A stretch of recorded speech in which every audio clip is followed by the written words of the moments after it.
Hello students, तो आज की स्टूडियो में अगेन हम सीख रहे हैं अकाउंट और चैप्टर नंबर 1 जिसका नाम है हिसाबी पद्धति और उसके पारिभाषिक शब्द। ये चैप्टर ऑलरेडी हमने स्टार्ट कर दिया। इसके 2 वीडियो मैंने अपलोड किए हुए, जिसके अंदर मैंने स्टार्टिंग के मोस्ट इंपोर्टेंट 10 टॉपिक को कवर किया था, मतलब 10 पारिभाषिक शब्दों को समझाया था, उनका कॉन्सेप्ट क्लियर किया था। बहुत ही इंपॉर्टेंट है। अगर अभी तक ये नहीं देखा उसकी लिंक आपको डिस्क्रिप्शन में आई बटन में मिल जाएगी, और आप प्लेलिस्ट में जरूर चेकआउट कीजिएगा, क्योंकि हर एक वर्ड बहुत इंपॉर्टेंट है। हर एक के बारे में जानना बहुत इंपॉर्टेंट है, क्योंकि आपका ये स्टार्टिंग और ये बेस है, ये आना बहुत जरूरी है। चलिए बात करते हैं आज की वीडियो की। तो आज हम और इंपॉर्टेंट टॉपिक सीखने वाले, वो कौन कौन से टॉपिक आज की वीडियो में हम कवर करेंगे। तो आज हम बहुत इंपॉर्टेंट टॉपिक कवर करें जिसका नाम है उधार और जमा। मतलब किसी खाते को उधार करना है, जमा करना है, बहुत इंपॉर्टेंट है। यही पूरे अकाउंट का बेस है। दूसरा, खाता किसे कहते हैं। जब हम खाता बनाते हैं तो खाता किसे कहते हैं। फिर तीसरा टॉपिक सीखेंगे आज डूबत ऋण। चौथा टॉपिक सीखेंगे वाउचर। आज ये टॉपिक 4 कवर करेंगे आज की वीडियो में। आई होप कि आप समझ पाएंगे। तो वीडियो को लाइक भी कीजिए, शेयर कीजिए, और चैनल को अभी तक सब्सक्राइब नहीं किया तो सब्सक्राइब जरूर कीजिएगा, और कोई क्वेरी है तो मुझे कमेंट करके बताइए। तो चलिए स्टार्ट करते हैं। तो सबसे पहले हम टॉपिक लेते हैं उधार जमा।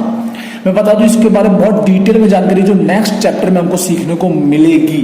तो इस चैप्टर में ओनली हमको सिर्फ इसकी परिभाषा पता करना है कि किसी खाते को उधार और जमा कब किया जाता है और कैसे किया जाता है। कैसे किया जाता है वो हमें पता करना है। तो सिंपल सी बात है कि हिसाबी पद्धति के अंदर जो हम अकाउंट नामा लिख रहे उसमें 2 ही शब्द इंपॉर्टेंट है।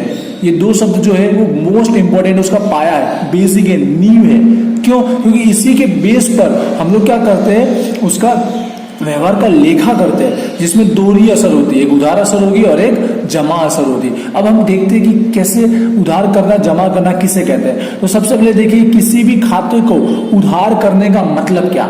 उधार करने का मतलब है कि उस खाते को उधार पक्ष में लिखना। उधार पक्ष मतलब कौन सी साइड हुआ, बाई ओर उसका क्या करना, हिसाबी लेखा करना। जो भी व्यवहार हुआ होगा उसको उधार पक्ष में, मतलब बाई ओर उसका हिसाबी लेखा करना, मतलब हो गया उस खाते को उधार कर दिया हमने। दूसरा, इसी प्रकार से जब किसी खाते को जमा करना हो तो इसका मतलब है उसे जमा पक्ष में लिखो। जमा पक्ष मतलब दाईं ओर उसका हिसाबी लेखा करना। अभी इतना ही कॉन्सेप्ट समझना है। इसके नियम हम आगे आने वाले चैप्टर में डिटेल में सीखेंगे। बस यहाँ पे समझ जाइए उधार और जमा करना मतलब क्या। उधार मतलब उसे उधार पक्ष में लिखना, दूसरे शब्दों में उसे बाईं ओर लिखना। अब जमा करना का मतलब हुआ है कि उसे जमा पक्ष में लिख लो। जमा पक्ष मतलब दाईं ओर लिख लो। आई होप आपको कॉन्सेप्ट क्लियर हुआ होगा। आगे बढ़ते हैं। नेक्स्ट टॉपिक है खाता।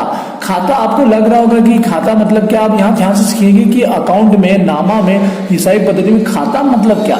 जब भी धंधे के अंदर कोई वस्तु की अथवा किसी व्यक्ति के साथ जब भी व्यवहार हो रहा होगा, वो व्यवहार एक से अधिक प्रमाण में हो रहा हो, मतलब जब व्यवहार बहुत ज्यादा हो रहा हो उसी व्यक्ति के साथ या उसी वस्तु का व्यवहार बहुत बार रिपीटेड हो रहा हो, चाहे उसकी असर उधार होगी या जमा होगी।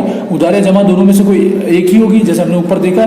कभी भी जब भी व्यवहार बहुत ज्यादा प्रमाण में होने लगे तो हम लोग करते क्या है, उस वस्तु या व्यक्ति का हम लोग क्या करते हैं, जितने भी व्यवहार है सभी व्यवहारों को एक हिसाबी बही में, एक बही बना दी जाती है जिसमें हम नामा लिखते हैं। उस हिसाबी बही में एक ही स्थान पर सारे व्यवहार क्या करते हैं, हम लिख लेते हैं। उससे होता क्या है, व्यवहारों का सारांश भी आसानी से हम जान सकते हैं। उसे हम क्या कहते हैं, खाता कहते हैं। सिंपल है। खाता मतलब जब भी किसी व्यक्ति या वस्तु के व्यवहार एक से अधिक प्रमाण में होने लगे तो हम लोग क्या करते हैं, उसका हम लोग खाता बना देते हैं। खाता बनाना मतलब क्या, एक हिसाबी बही होती है, उसके अंदर एक ही स्थान पर सारे व्यवहारों को हम लिख लेते हैं, जिससे हम आसानी से उसकी जानकारी प्राप्त कर सकते हैं, उसका सारांश निकाल सकते हैं। जैसे एग्जांपल दिया एक पुष्पाबेन करके। पुष्पाबेन हमारा एक कस्टमर है, एक ग्राहक है, जिसको हमने क्या किया, उधार माल बेचा है, और साल में हमने कितने व्यवहार किए, उसके साथ 20 बार माल उधार बेचा है। तो हम लोग करते क्या, एक हिसाबी चौपड़ा होता है, उसके अंदर व्यवहार सारे लिख लेते हैं, जिससे उसकी सारी की सारी जानकारी हम लोग आसानी से प्राप्त कर पाते हैं। तो उसे पुष्पा बैंक का खाता कहते हैं। डिटेल में आगे आपको समझ में और आएगा। आई होप आपको दोनों कॉन्सेप्ट क्लियर हो गए। अब आगे बढ़ते हैं। तीसरा टॉपिक है हमारा डूबत ऋण। देखिए ध्यान से सुनिएगा, डूबत ऋण बहुत ही इंपॉर्टेंट है। वैसे सारे टॉपिक में समझा रहा हूँ, वो इंपॉर्टेंट टॉपिक ही समझा रहा हूँ। इसमें तो 47 दिए, लेकिन मैं मोस्ट इंपॉर्टेंट टॉपिक समझा रहा हूँ। अब बात करते हैं डूबत ऋण की। ध्यान से सीखिएगा। आपने कल ही देनदार सीखा है। देनदार का मतलब क्या, जिसको हमने उधार माल क्या किया, बेचा है, उस ग्राहक को हम क्या कहते हैं, जिसको हमने उधार माल बेचा है, वो हमारा क्या बन जाता है, देनदार। उसके पास हमको पैसा लेना है। बट होता क्या है, हमने कितने का भी माल बेचा हो, हमको उतनी रकम वसूल करनी होती, लेकिन वो देनदार जो होता है किसी न किसी कारण से जितनी पूरी रकम हमको लेनी है, पर उसका कोई भी कारण हो सकता है, चाहे उसकी आर्थिक स्थिति अच्छी ना हो या किसी भी रीजन से वो क्या सारी रकम चुका नहीं पाता।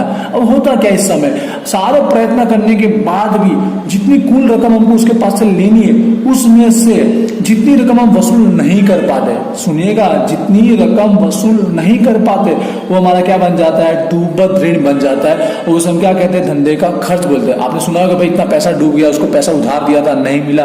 तो वही बात है यहाँ पर भी, हमने जिनको माल उधार बेचा है उनके पास से जितना पैसा हमको लेना है, बट कोई भी रीजन हो उनका, वो पैसा पूरा नहीं दे पाते, तो जितना रकम हमने वसूल नहीं किया, जितनी रकम उनको नहीं मिली है, वो रकम हमारा क्या बन जाता है, डूबत ऋण बन जाता है। और डूबत ऋण हमारे धंधे का क्या बन जाता है, खर्च बन जाता है। आई होप आपको कॉन्सेप्ट क्लियर हुआ होगा। आगे बढ़ता हूँ, एक और टॉपिक में कवर कर रहा हूँ आज की इस वीडियो में, वो भी बहुत इंपॉर्टेंट है, वो है वाउचर। वाउचर शब्द आपने शायद सुना होगा डे टू डे लाइफ में, वाउचर। अब यहाँ पे सीखिए नामा के अंदर वाउचर का मतलब क्या है। वाउचर मतलब सिंपल सी बात है, एक तरह का हमारा क्या होता है, सबूत होता है, एक तरह का प्रमाण होता है। वो कैसा होता है, लिखित होता है। लिखित मतलब जो भी हमने धंधे में व्यवहार किए वो एक प्रमाण दर्शाता है कि भाई हमने इस व्यक्ति के साथ इस तरह का व्यवहार किया है, ये लेन देन हुई है हमारे बीच।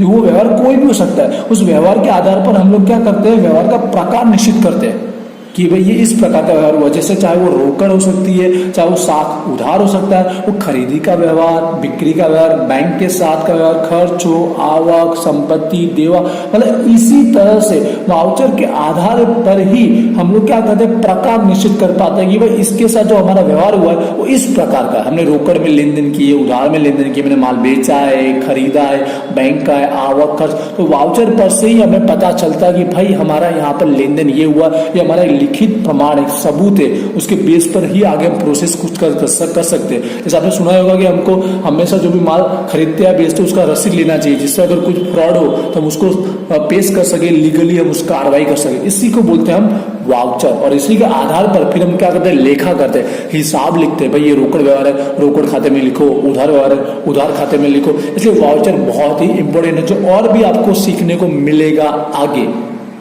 आई होप आज के जितने टॉपिक थे मैंने अच्छे से कवर किए होंगे और आपको अच्छे से समझ में आए होंगे। फिर भी कोई क्वेरी रह जाती है मुझे कमेंट करके बताना, और आराम से अच्छे से सारे टॉपिक रिवाइज भी कीजिएगा। जो पिछले टॉपिक हमने सीखे उसको भी रिवाइज कीजिएगा और आज के टॉपिक भी रिवाइज कीजिएगा, क्योंकि ये सारे वर्ड्स ऐसे जो हम डे टू डे जब भी हम कॉमर्स के अंदर सम्स करेंगे, क्वेश्चन सॉल्व करेंगे, उसमें हमको सुनने को मिलेंगे।